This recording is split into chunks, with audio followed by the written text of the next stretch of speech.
Assalamualaikum warahmatullahi wabarakatuh. Selamat datang di channel ini. Cerita malam ini bukan cuma bikin bulu kuduk merinding, tapi juga bikin kalian mikir dua kali kalau dengar suara bayi menangis di malam hari. Judulnya, Suster Bajang dari Lombok, Diat bayi menangis di malam hari, bukan minta susu, tapi nyawamu.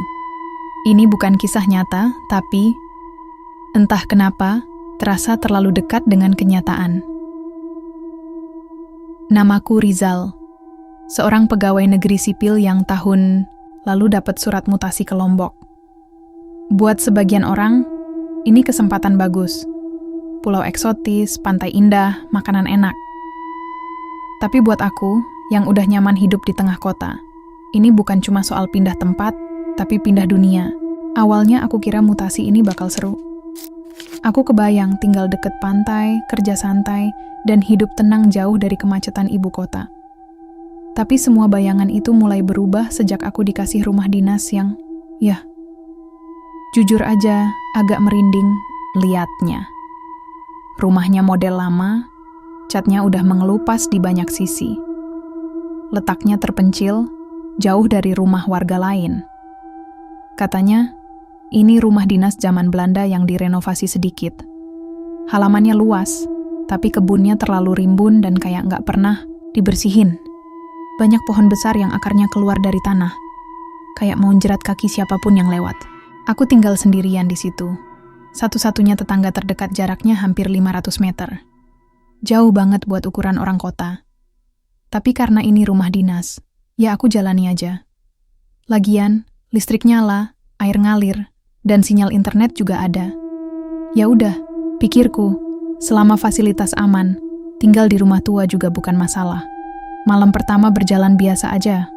Aku beberes rumah, bersih-bersih debu, dan mulai nyusun barang-barang dari koper. Nggak ada hal aneh yang aku alami. Tapi, malam kedua mulai terasa beda. Waktu itu, habis maghrib, aku duduk santai di teras belakang.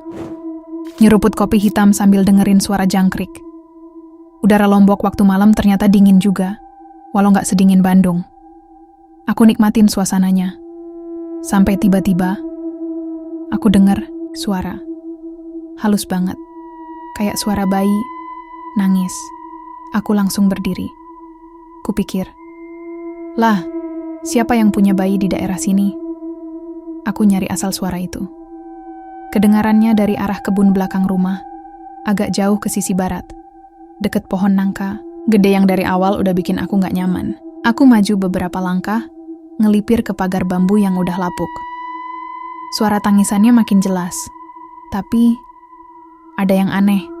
Nangisnya kayak gak wajar. Bukan suara bayi kelaparan atau kepanasan, tapi tangisan itu monoton, datar, dan suaranya terlalu konsisten. Gak naik turun kayak bayi beneran. Kayak rekaman yang diputar terus-terusan. Aku sempat mikir, jangan-jangan ini suara dari HP orang atau speaker mainan. Tapi siapa yang iseng pas maghrib-maghrib gini, di tengah kebun pula? Aku akhirnya masuk lagi ke rumah. Aku coba buang pikiran itu. Mungkin cuman suara dari kampung sebelah, atau mungkin aku salah dengar. Aku orang baru, belum terbiasa sama suasana di sini. Kupikir, jangan buru-buru parno. Besoknya, aku mampir ke warung Bu Rini, ibu-ibu pemilik warung kelontong kecil di kampung bawah. Aku iseng cerita soal suara bayi itu, nadanya santai, sambil ketawa kecil. Bu, semalam saya dengar suara bayi nangis dari arah kebun. Ada yang punya anak kecil dekat rumah saya ya? Wajah Bu Rini langsung berubah. Dari senyum, berubah serius. Dia mandang aku beberapa detik sebelum jawab. Nak Rizal, kalau dengar suara bayi malam-malam, apalagi deket kebun, jangan ditanggapi, jangan nyari asalnya, cuekin aja. Aku ketawa kecil, nunggu dia ketawa balik. Tapi Bu Rini tetap serius. Wajahnya nggak berubah, malah kayak makin tegang. Nanti aja kalau udah agak lama tinggal di sini, kamu bakal ngerti, katanya. Aku pulang dengan kepala penuh tanda tanya. Masak iya, suara bayi aja bikin orang kampung sewaspada itu? Tapi aku anggap itu bagian dari mitos lokal. Lagian, hampir semua daerah di Indonesia punya cerita urban legend masing-masing kan? Ada yang soal pocong, ada kuntilanak, Ada juga tuyul. Mungkin ini cuma versi Lomboknya aja. Tapi malam itu, suara itu datang lagi. Waktu itu aku baru selesai makan malam. Lagi duduk di ruang tamu sambil nonton YouTube lewat laptop. Lampu rumah sengaja aku redupin biar suasana cozy. Tiba-tiba, suara tangisan itu muncul lagi. Sama seperti sebelumnya. Pelan, datar, tapi konsisten. Kali ini, aku coba tenang. Aku duduk, diam, pasang telinga. Aku mau pastiin beneran suara bayi atau cuma suara binatang malam. Tapi enggak, itu jelas suara bayi. Tangisannya kayak dari bayi berumur 1 atau 2 bulan. Suaranya masih cempreng, belum jelas. Aku berdiri. Aku buka pintu belakang pelan-pelan. Tapi enggak langsung keluar. Aku intip dulu. Kebun di belakang rumah gelap, cuma diterangi lampu teras yang remang-remang. Suara bayi itu makin jelas. Aku ngerasa suara itu kayak bukan datang dari satu titik, tapi menyebar. Kadang kayak di kanan, kadang di kiri, kadang kayak jauh, tiba-tiba dekat. Jantungku mulai deg-degan, badan dingin, tapi rasa penasaran lebih besar dari rasa takutku. Aku ambil senter, terus jalan pelan ke arah pagar bambu itu lagi. Langkahku berat. Rasanya tiap aku maju, udara makin dingin. Daun-daun kering berjatuhan dari atas, dan angin mulai berhembus aneh. Gak ada suara jangkrik lagi. Sepi banget. Cuma suara tangisan itu terus mengisi malam. Begitu aku nyampe di ujung kebun, di dekat pohon nangka itu, aku berhenti. Kupikir aku bakal nemu boneka bayi atau sesuatu yang menjelaskan semua ini. Tapi gak ada apa-apa. Hanya rumput tinggi, daun-daun basah, dan suasana yang bikin bulu kuduku berdiri semua. Tiba-tiba suara tangisan itu berhenti. Langsung, hening. Hening yang gak wajar. Bener-bener kayak dunia nge-freeze. Aku langsung mundur. Gak jadi nyari lebih dalam. Perasaanku gak enak. Bener-bener gak enak. Pas aku balik badan, aku dengar suara lain. Suara langkah kaki. Tapi bukan dari satu orang. Kayak ada banyak langkah kecil, seperti kaki bayi merangkak. Suara itu makin dekat. Aku lari. Begitu nyampe rumah, aku langsung kunci semua pintu dan jendela. Aku ngurung diri di kamar, matiin lampu, dan baca ayat kursi sambil gemetaran. Malam itu aku gak bisa tidur. Bahkan suara kipas angin pun bikin aku curiga. Keesokan harinya, aku balik lagi ke warung Bu Rini. Kali ini aku serius tanya. Bu, mohon maaf. Itu suara bayi. Itu apaan sih sebenarnya? Bu Rini menghela napas panjang. Dia duduk, dan ngajak aku duduk juga. Lalu dia cerita pelan, sambil sesekali mandang keluar warung. Dulu, sebelum jadi rumah dinas, tempat kamu tinggal itu adalah bangunan bekas puskesmas. Tapi bukan puskesmas biasa. Itu tempat khusus persalinan. Banyak bayi lahir di sana, tapi banyak juga yang gak selamat. Ada yang meninggal karena keguguran, ada juga yang katanya dikorbankan. Aku merinding. Serius. Korban kan? Maksudnya? Ada cerita lama, Nak. Zaman dulu ada bidan yang belajar ilmu hitam. Dia percaya kalau dia bisa narik kekuatan dari bayi-bayi yang baru lahir, dia bisa awet muda dan punya kekuatan gaib. Banyak warga percaya bayi-bayi yang meninggal di sana itu jadi tumbal. Aku diam. Gak bisa ngomong apa-apa. Lama-lama tempat itu ditutup. Tapi, suara tangisan bayi masih sering terdengar, terutama kalau udah malam Jumat atau habis maghrib. Yang nanggepin biasanya sakit atau lebih parah. Aku pulang dengan kepala muter-muter. Sekarang aku ngerti kenapa rumah dinas ini dikasih ke orang luar daerah. Biar gak ada warga lokal yang keberatan. Dan mungkin, biar yang ngalamin kejadian ini bukan orang kampung, tapi pendatang, kayak aku. Tapi semua baru permulaan. Karena malam berikutnya, suara itu gak cuma nangis, tapi mulai manggil namaku. 3 malam berturut-turut suara itu datang lagi. Awalnya sayup-sayup, kayak dari kejauhan, tapi makin malam makin jelas makin dekat. Tangisan bayi. Serius, suaranya bikin bulu kuduk berdiri. Tangisan pelan, lirih, kayak bayi baru lahir, yang belum kuat nangis keras. Tapi justru itu yang bikin merinding. Bayangin, tengah malam, gak ada orang, gelap, terus dengar suara bayi nangis kayak minta tolong dari arah belakang rumah. Aku pikir malam pertama cuman halusinasi. Maklum, masih adaptasi di tempat baru. Tapi malam kedua, suaranya makin jelas. Bahkan pas aku udah masuk kamar, masih kedengeran dari arah dapur. Malam ketiga, aku udah gak tahan.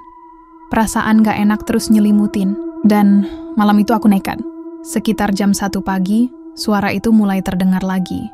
Aku berdiri dari tempat tidur, ngambil senter kecil di meja. Langkahku pelan-pelan, walau dalam hati jantung udah kayak beduk maghrib.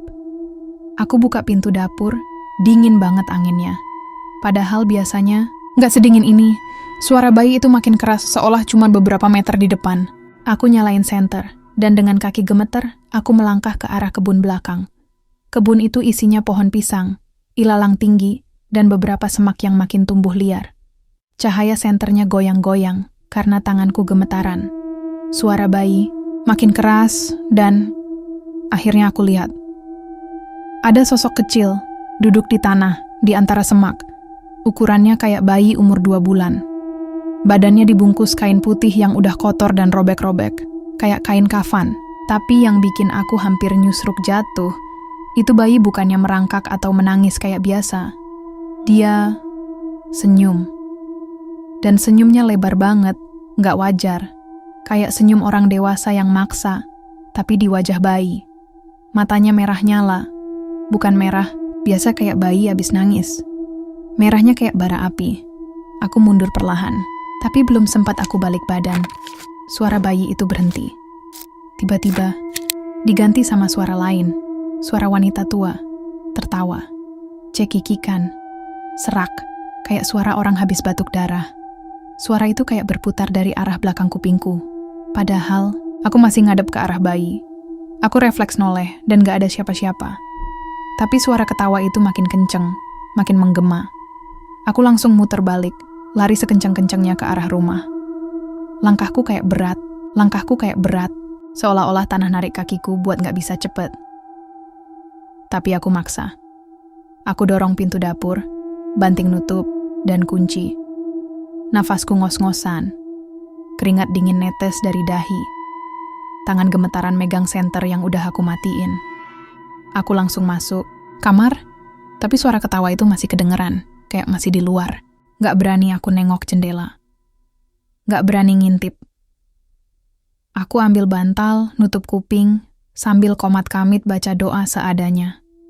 Gak tahu lagi harus gimana. Jam 3 pagi, suara itu berhenti.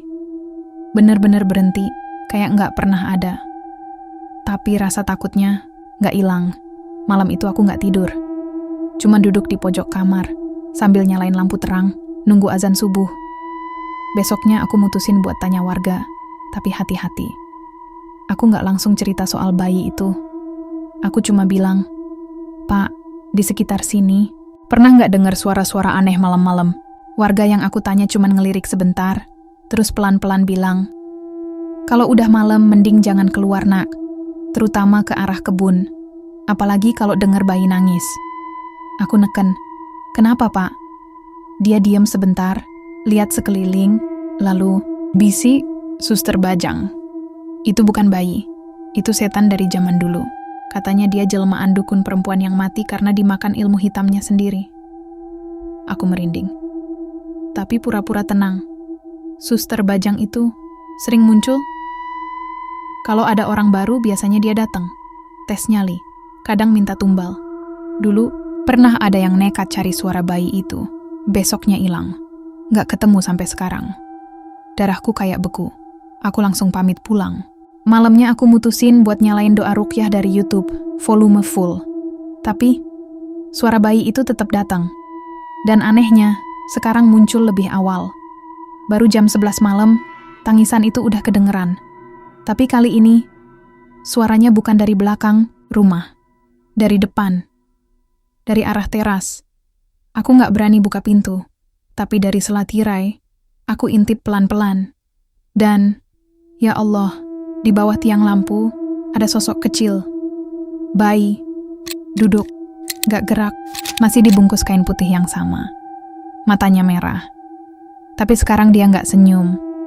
Dia nangis. Tapi nangisnya beda. Kayak suara orang kesakitan. Kayak ada yang tersiksa. Aku tarik tirai, nutup mata, baca apapun yang aku bisa.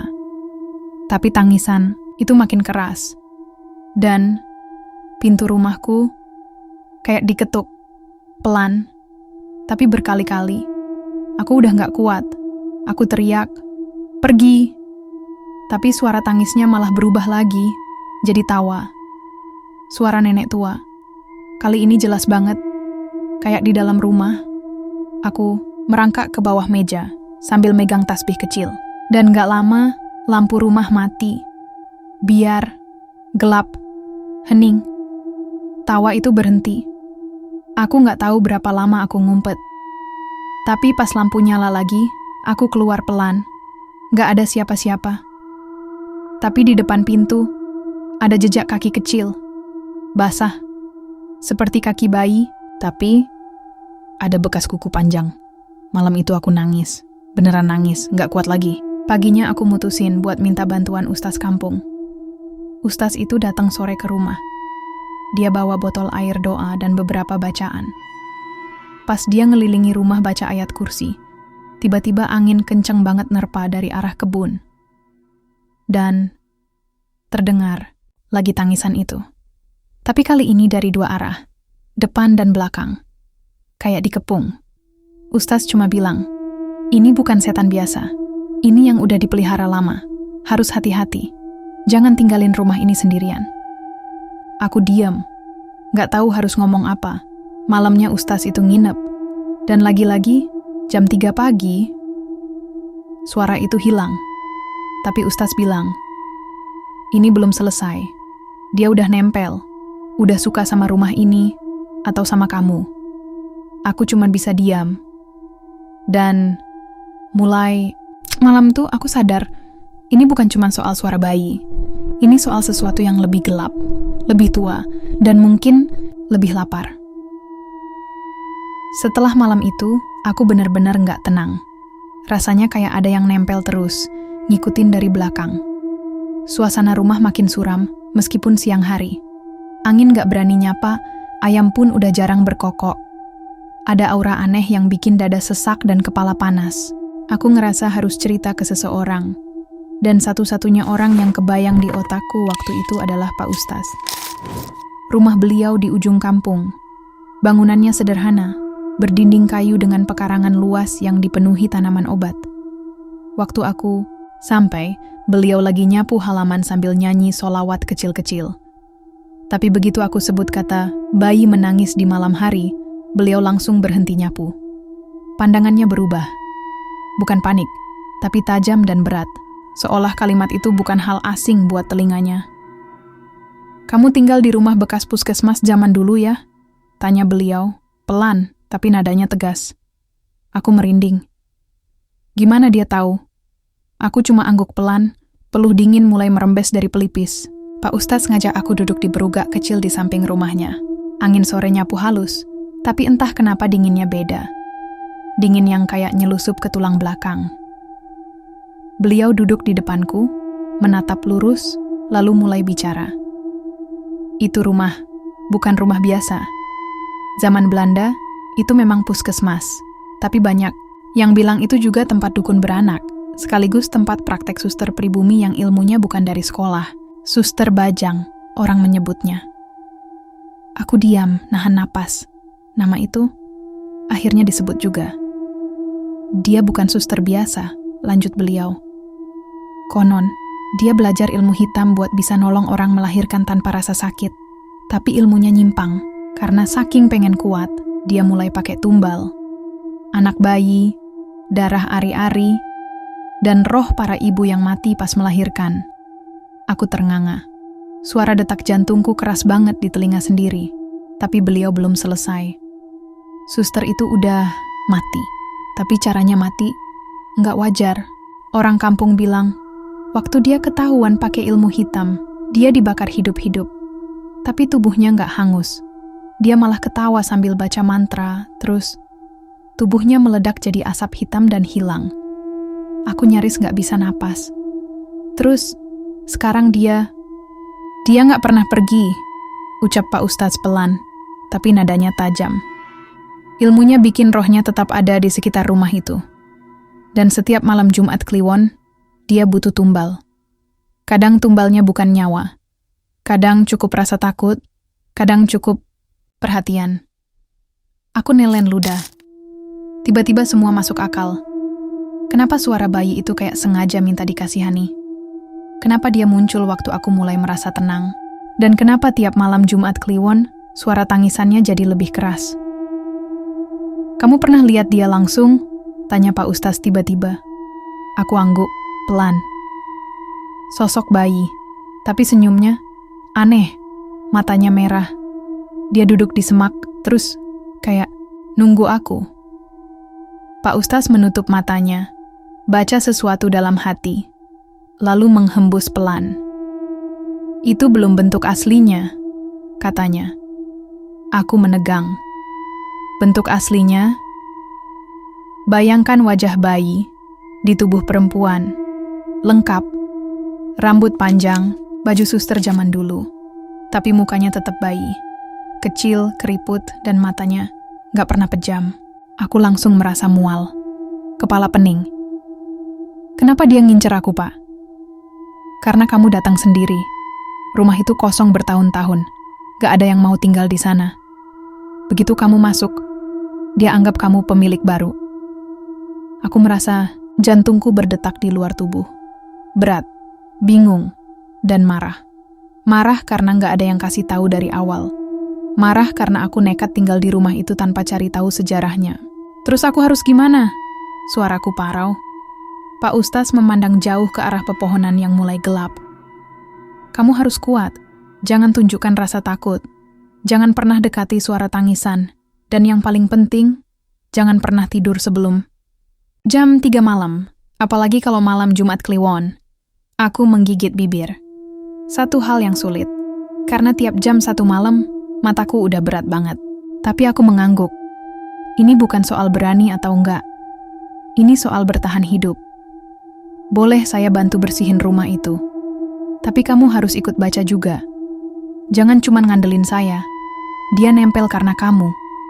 Kalau kamu lepas, dia juga akan lepas, ujar Pak Ustadz. Hari itu kami sepakat. Sore menjelang maghrib, kami jalan ke rumahku. Bawa air doa, bacaan ayat kursi, dan beberapa daun bidara yang beliau petik sendiri dari kebunnya. Begitu sampai halaman, aku ngerasa udara berubah, lebih berat. Kayak ada yang ngintip dari balik daun pisang. Pak Ustadz langsung mulai membaca. Tangannya menyebar air doa ke setiap sudut. Tapi belum 5 menit, kaca jendela kamar berbunyi keras. Ting, ting, ting. 3 kali. Aku spontan noleh. Di balik kaca, ada tangan kecil. Putih, kotor, dan berdarah. Cuma sebentar. Tapi cukup bikin darahku membeku. Dia tahu kita datang, bisik Pak Ustadz. Kami masuk, dan ruangan demi ruangan dibacain doa. Setiap kali ayat dibaca, angin makin kenceng. Daun pintu terbanting sendiri. Dan di pojok ruang tamu, tercium bau anyir. Kayak darah basi. Pak Ustadz tiba-tiba diam di satu titik. Di bawah karpet, di tengah-tengah rumah. Ada sesuatu di sini. Kami angkat karpet. Dan tanahnya retak. Ada lubang kecil, cuma sebesar genggaman tangan. Tapi dari dalam lubang itu, keluar asap tipis. Dan suara, tangisan, pelan. Terus berubah jadi tawa lirih. Ini pusatnya, ucap beliau. Beliau ambil daun bidara, remas, lalu taruh di atas lubang. Bacaan makin keras. Aku ikut baca, meski lidah gemetar. Tapi makin keras kami membaca, makin kuat suara dari dalam lubang, sampai akhirnya suara bayi itu berubah. Bukan tangisan, tapi teriakan. Suara perempuan. Melengking, marah, dan menyakitkan telinga. Jendela pecah, lampu kedap-kedip. Aku jatuh terduduk, kepala pusing. Pak Ustaz terus membaca, bahkan lebih cepat. Sampai akhirnya, suara itu berhenti. Sunyi. Total. Kayak semua suara disedot ke dalam tanah. Kami selesai bacaannya menjelang Isya. Rumah hening, tapi tetap dingin. Terlalu dingin untuk ukuran desa tropis. Dia belum pergi, kata Pak Ustaz. Tapi dia terkurung untuk sementara. Jangan pernah tinggalkan rumah ini kosong. Jangan tinggalin bacaan harian. Dan jangan pernah lupa. Malam Jumat Kliwon, jangan tidur. Malam itu beliau nginep lagi di rumahku. Kami sholat malam, baca zikir, dan menunggu waktu lewat jam 3. Tapi, meski semuanya udah dilakukan, aku tahu sesuatu masih ngintip dari kegelapan. Dan betul saja, sekitar jam 20.17 pagi, suara itu datang lagi. Kali ini, dari atas loteng, bukan tangisan, tapi suara kaki kecil lari-lari, kayak anak kecil main kejar-kejaran. Kami saling pandang. Pak Ustaz langsung ambil air doa dan nyiram ke arah plafon. Seketika, suara itu berhenti, tapi malam belum usai. 3 menit kemudian, ada ketukan di pintu belakang. 3 kali. Pelan, tapi jelas. Aku mendekat dengan air doa di tangan. Saat aku buka, tidak ada siapa-siapa. Hanya bekas jejak kecil mengarah ke kebun. Pak Ustaz mendekat, lalu berbisik. Dia nggak nyerah, tapi dia juga takut. Kita harus lanjutkan sampai dia pergi. Aku nggak bisa tidur malam itu. Tapi satu hal yang aku sadari, ini belum selesai. Perjuangan ini baru dimulai. Alias, sialnya, aku lupa. Hari itu malam Jumat Kliwon. Dan seperti biasa, aku lembur kerja sampai tengah malam, tenggelam dalam layar laptop dengan daftar pekerjaan yang seakan tak pernah habis. Mata mulai berat, jari-jari yang dulu gesit kini terasa kaku, dan pikiranku seperti kabur, entah terlelap atau hanya setengah sadar. Lampu kamar sudah aku matikan, hanya ada cahaya redup dari layar laptop yang masih menyala. Biasanya, aku tidur dengan tenang. Namun malam itu, ada sesuatu yang berbeda. Mungkin karena sudah beberapa malam terakhir, ini aku merasa sesuatu yang tak beres. Atau mungkin karena malam ini adalah malam yang sangat spesial. Malam Jumat Kliwon. Aku menutup laptop dan bersiap untuk tidur, berharap bisa mendapat sedikit istirahat. Tapi begitulah. Kadang saat kita mengharapkan ketenangan, itulah saatnya mimpi buruk datang. Suara itu dimulai perlahan, seperti bisikan, angin yang menyapu pelan, tetapi dengan cepat berubah menjadi jelas. Tangisan bayi. Suara itu memanggil, memecah keheningan malam yang seharusnya damai. Suara itu terdengar dekat, sangat dekat. Tapi bukan dari luar. Kali ini aku tahu itu datang dari dalam rumah. Aku terdiam sejenak, mencerna apa yang baru saja terjadi. Aku menunggu, berharap itu hanya halusinasi akibat kelelahan. Tapi tidak.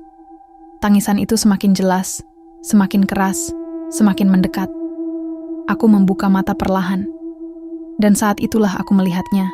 Di ujung kamar, sosok bayi kecil duduk di lantai, menatapku dengan mata besar yang hitam mengilap. Kulitnya mengelupas, dagingnya terlihat mengering, hampir seperti bangkai yang terpapar terlalu lama. Namun, mata bayi itu, matanya tidak seperti bayi pada umumnya. Mata itu mengerjap dengan tatapan kosong yang menembus, seolah menatap langsung ke dalam jiwa aku. Matanya ngelototin aku tanpa berkedip. Hati aku berdegup kencang. Rasa takut menyelusup begitu dalam. Aku tahu ini bukan mimpi, ini nyata. Nyata sekali. Kepalaku terasa berat, tubuhku terasa kaku. Seolah ada yang membekukan setiap bagian dari diriku, menjadikanku seperti patung yang tidak bisa bergerak. Aku hanya bisa memandang sosok itu, terperangah. Merasa tubuhku semakin lemah, semakin terhisap ke dalam ketakutan yang semakin dalam. Namun yang lebih buruk lagi adalah apa yang terjadi selanjutnya. Sosok bayi itu mulai bergerak, perlahan, tetapi pasti. Tubuhnya mulai berubah dengan cara yang mengerikan. Kulitnya yang mengelupas, mulai tertutup dengan kain putih. Rambutnya panjang, tergerai turun menutupi wajahnya. Dan dalam hitungan detik, sosok bayi itu berubah menjadi seorang wanita tua dengan seragam suster putih, seperti yang aku lihat dalam cerita Pak Ustaz beberapa hari lalu. Wanita tua itu mendekat, merangkak dengan cara yang tidak manusiawi. Tubuhnya yang kurus seperti tulang terbungkus kulit kering itu bergerak aneh, mengerikan. Setiap gerakan seakan berderit, seperti rantai yang terikat di dalam tubuhnya. Rambut panjangnya menutupi wajahnya, hanya menyisakan mata yang mengerikan, merah seperti api, menatapku dengan penuh kebencian. Aku mencoba untuk bergerak, mencoba untuk berteriak, tapi tubuhku seakan dipaku. Aku terjebak dalam ketakutan yang lebih besar daripada sebelumnya. Kenapa aku tidak bisa bergerak? Kenapa rasanya aku tidak bisa menarik napas? Rasanya seperti ada tangan dingin yang mencengkeram jantungku, membuatku tercekik, tak bisa berbuat apa-apa. Wanita tua itu semakin mendekat. Suara gerakan merangkaknya semakin jelas terdengar. Setiap langkahnya meninggalkan jejak yang kotor di lantai kamar, dan ketika dia hampir sampai di samping tempat tidurku, aku bisa melihat dengan jelas wajahnya. Wajah yang tidak manusiawi, dengan kulit yang mengeriput dan terkelupas, penuh dengan noda hitam yang menandakan bahwa dia sudah lama mati. Matanya merah menyala, seperti api yang menyala di dalam kegelapan. Tiba-tiba, dia membuka mulutnya. Mulut itu lebar, sangat lebar, lebih lebar dari manusia biasa. Gigi-gigi tajam yang penuh darah tersusun rapi di dalamnya, siap untuk melumat apa saja yang berada di depannya. Dan saat itulah aku sadar, aku adalah mangsanya. Aku ingin berteriak, ingin melawan, tapi tubuhku masih terjebak, tidak bisa bergerak, tidak bisa berbuat apa-apa. Sementara wanita tua itu semakin mendekat, jaraknya semakin tipis, aku bisa merasakan hembusan nafasnya yang bau, terasa busuk, menyengat hidungku. Ada bau darah yang tercampur dengan sesuatu yang lebih jahat, lebih mengerikan. Ketika dia hampir mencapai wajahku, seakan-akan dia tahu betul apa yang aku pikirkan, dia berhenti. Matanya menatapku dengan penuh ejekan, seolah dia tahu aku sudah terjebak dalam rasa takut yang mendalam. Dia tersenyum, senyum yang bukan senyum manusia, senyum yang penuh dengan kebencian dan penderitaan. Kemudian, dia membuka mulutnya yang lebar itu, dan tiba-tiba aku merasa ada sesuatu yang menarik di dalam tubuhku. Aku bisa merasakan sesuatu yang aneh. Seperti ada yang mencabik-cabik dadaku, menarik sesuatu yang sangat penting, sesuatu yang bisa membuatku kehilangan diri. Tiba-tiba, dengan segenap kekuatan yang aku punya, aku mencoba untuk berteriak. Dan entah bagaimana, teriakan itu berhasil keluar. Teriakanku pecah di udara, memenuhi seluruh kamar, memecah keheningan yang selama ini menenggelamkan semua suara. Begitu kuat teriakanku, sosok itu mundur sedikit. Tubuhku masih gemetar, dan akhirnya, dengan sekuat tenaga, aku bisa menggerakkan tubuhku. Dan dalam detik berikutnya, semuanya menjadi gelap. Gelap seperti malam tanpa bintang, sepi, hampa, dan menyesakkan. Suara itu berhenti, dan dunia sekelilingku menjadi hening. Aku terbangun dengan keringat dingin membasahi tubuhku. Pandanganku kabur, dan perasaan takut itu masih mencengkram jantungku, membuatnya berdebar kencang. Suasana di sekelilingku terasa aneh, seakan ada yang salah, seakan aku belum sepenuhnya keluar dari mimpi buruk itu. Aku duduk perlahan di tempat tidur, melihat sekeliling dengan waspada, memastikan tak ada yang aneh. Tapi kamar itu kosong. Tidak, ada sosok wanita tua atau bayi dengan mata hitam mengerikan. Namun, aku tahu bahwa itu bukan mimpi. Itu nyata, lebih nyata dari segala hal yang pernah aku alami. Dan aku tahu, aku belum selesai dengan sosok itu.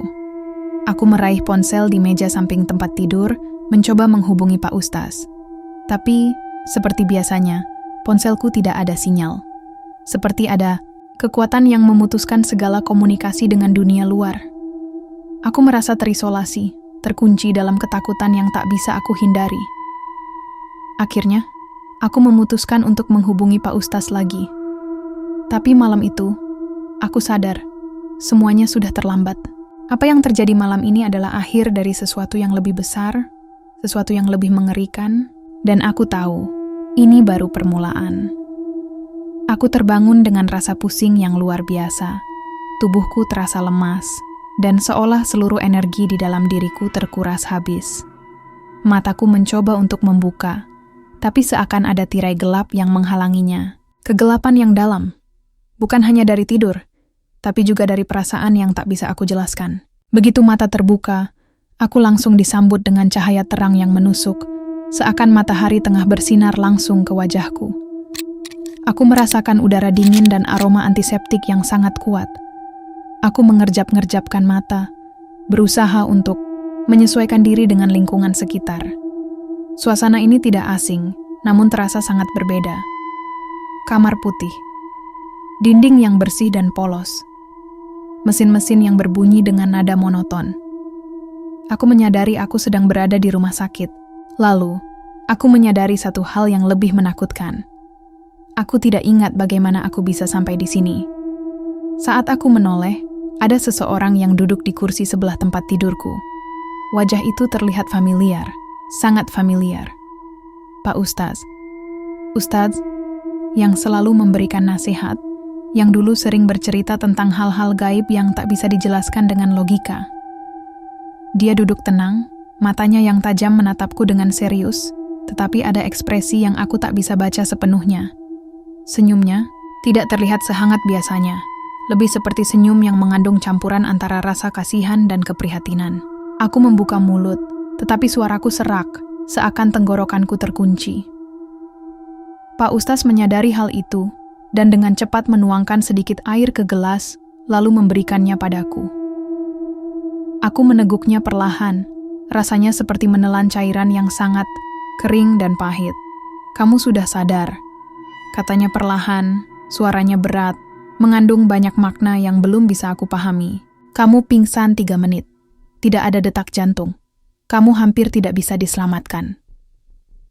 Aku mencoba untuk mengingat, mencoba mencari kepingan-kepingan kenangan yang hilang. Bagaimana bisa? Aku ingat dengan jelas bahwa malam sebelumnya aku terjebak dalam teror yang mengerikan. Bayi dengan mata hitam, sosok wanita tua yang muncul dengan senyum mengerikan, dan kemudian gelap. Hanya kegelapan yang menyelimuti pikiranku. Aku tak ingat apa yang terjadi setelah itu. Pak Ustadz melanjutkan, "Kamu beruntung. Tak banyak yang bisa selamat setelah seperti itu. Tapi ingat, ini bukan hal yang bisa kamu anggap biasa. Kamu mendengar suara bayi malam itu, kan?" Aku mengangguk pelan, meski dalam hatiku ada rasa takut yang semakin besar. Aku masih bisa mendengar suara itu di telingaku, meski sekarang terdengar samar. Suara tangisan bayi yang sangat lemah, tak seperti bayi pada umumnya. Aku mengingatnya dengan jelas. Rasanya, suara itu seakan masuk ke dalam tubuhku, mengusik setiap sel dalam diriku, membuatku merasa seperti ada sesuatu yang sangat salah, sesuatu yang buruk sedang datang. Pak Ustadz menarik napas panjang. "Kamu tahu apa artinya itu?" tanyanya, dan aku hanya menggelengkan kepala, tidak tahu apa yang dia maksud. "Itu bukan suara bayi biasa," lanjutnya. "Itu panggilan dari dunia lain. Dari sesuatu yang tidak seharusnya ada di sini." Aku menatapnya bingung, merasakan rasa takut yang semakin merayap. "Panggilan dari siapa?" tanyaku, suara serak dan takut. Pak Ustadz melihat ke jendela, seolah berpikir sejenak sebelum akhirnya dia menjawab dengan suara pelan. "Dari mereka yang sudah mati, yang sudah pergi, tapi masih terikat di sini. Mereka yang tak bisa keluar dari dunia ini dan mencari mangsa. Suara bayi itu adalah tanda bahwa kamu sudah dijemput." Aku merasa seperti ada yang membeku di dalam diriku, seolah kata-kata itu menghujam tepat ke hati. Tidak, itu tidak mungkin. Aku bukan orang yang mudah percaya pada hal-hal seperti itu. Aku hidup di dunia nyata, di dunia yang dipenuhi logika, and in the science. Tetapi melihat apa yang aku alami, aku tidak bisa menyangkalnya. Ada sesuatu yang lebih besar, lebih gelap dari yang bisa dijelaskan dengan akal sehat. "Jangan pernah tanya kenapa nangis." Pak Ustadz melanjutkan dengan serius. Itu berarti kamu sudah menjawab panggilannya. Kamu sudah menjawabnya. Dan jika kamu sudah menjawabnya, kamu akan selalu terikat dengan mereka. Aku terdiam. Suasana di ruangan itu terasa semakin berat, semakin menyesakkan. Aku berusaha untuk mencerna kata-kata Pak Ustaz, tapi rasanya semakin sulit. Ada ketakutan yang menggelayuti pikiranku, seolah-olah dunia yang aku kenal mulai berubah menjadi sesuatu yang tidak aku pahami lagi. Pak Ustaz berdiri perlahan dan menepuk bahuku. "Kamu harus pindah rumah," katanya, suara penuh peringatan. "Tempat ini sudah tidak aman. Setiap malam Jumat Kliwon, suara itu akan kembali." Aku mengangguk lemah, meski aku merasa tubuhku lelah dan kosong. "Tapi Ustaz," aku mencoba bertanya, "kenapa hanya malam Jumat Kliwon? Kenapa malam itu?" Pak Ustaz berhenti sejenak, lalu menatapku dengan tatapan yang dalam dan penuh makna. Itu adalah malam yang memiliki kekuatan. Malam yang terhubung dengan dunia lain. Malam di mana batas antara dunia kita dan dunia mereka sangat tipis. Dan ketika suara bayi itu datang, itu adalah tanda bahwa mereka sedang mencari sesuatu atau seseorang. Aku tidak tahu apa yang lebih mengerikan. Kenyataan bahwa aku sudah hampir mati, atau kenyataan bahwa suara itu masih bisa datang lagi. Aku mencoba untuk menenangkan diri, mencoba untuk menerima semuanya. Tetapi ada sesuatu dalam diri aku yang tidak bisa menerima. Sesuatu yang mengatakan bahwa ini semua belum selesai. Bahwa ada yang lebih besar yang sedang mengintai. Setelah beberapa hari, aku akhirnya pindah. Rumah lama itu kutinggalkan, meskipun setiap sudutnya menyimpan kenangan yang mengerikan. Aku merasa seakan berada di tempat yang lebih aman, tetapi ketakutan itu tidak pernah hilang. Setiap malam, terutama malam Jumat Kliwon, aku merasa ada yang mengawasi, ada yang menunggu di luar jendela. Suara itu, suara tangisan bayi yang pelan, pelan sekali, seperti sebuah bisikan yang datang dari jauh, tetapi semakin mendekat, semakin dekat. Wah. Aku bisa mendengarnya dengan jelas, meski tidak ada bayi di luar jendela. Itu adalah suara yang sama, suara yang memanggil-manggil, suara yang menginginkan sesuatu. Aku menggigil, berusaha menahan rasa takut yang semakin membesar. Itu bukan minta susu. Suara dalam kepalaku berbisik. Itu minta nyawamu. Keringat dingin mengalir di pelipisku. Aku menatap jendela dengan waspada, berharap aku salah mendengarnya. Berharap ini hanya halusinasi. Berharap semuanya bisa kembali normal. Tapi aku tahu, ada sesuatu yang lebih besar yang sedang mengintai, menunggu. Dan malam itu, seperti malam-malam sebelumnya, aku tahu bahwa suara itu bukanlah panggilan biasa. Itu adalah panggilan yang sangat berbahaya. Dan aku masih terjebak dalam pusaran itu.